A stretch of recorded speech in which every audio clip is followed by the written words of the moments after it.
ক্যারিবীয় অঞ্চলের সাবিনা পার্কে দ্বিতীয় টেস্টে ওয়েস্ট ইন্ডিজকে 101 রানে হারিয়ে 2 ম্যাচের সিরিজে 1-1 সমতা এনেছে বাংলাদেশ। 2009 সালের পর ওয়েস্ট ইন্ডিজের মাটিতে এটি বাংলাদেশের প্রথম টেস্ট জয়।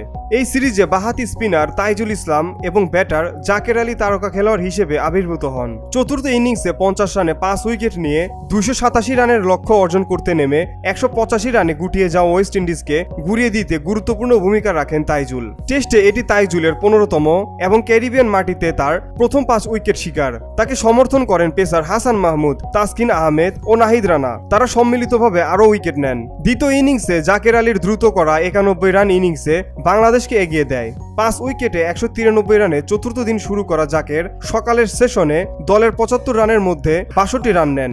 দিনের শুরুতে আলজারি জোসেফের হেলমেটে আঘাত পেলেও 5টি ছক্কা ও 8টি বাউন্ডারির সাহায্যে পাল্টা আক্রমণাত্মক ইনিংস খেলেন জাকের। তার প্রচেষ্টায় বাংলাদেশকে 268 রানে পৌঁছে চ্যালেঞ্জিং টার্গেট নির্ধারণ করা হয়। ওয়েস্ট ইন্ডিজ লক্ষ্য অর্জনের প্রতিশ্রুতিবদ্ধ চেষ্টা শুরু করে অধিনায়ক ক্রেইগ ব্র্যাথওয়েথ 43 ও ক্যাম হজ 55 রান করেন। কিন্তু তাইজুলের স্পিন ওয়েস্ট ইন্ডিজের প্রধান ব্র্যাথওয়েথ ও ক্যামেফ হজের গুরুত্বপূর্ণ মিডল অর্ডার ভেঙে দেয়। বাংলাদেশের বোলাররা সাবিনা পার্কের পিচের অসম বাউন্স এবং টার্নকে পুঁজি করায় মাত্র 42 রানে স্বাগতিক দলের শীর্ষ 6 উইকেটের পতন ঘটে।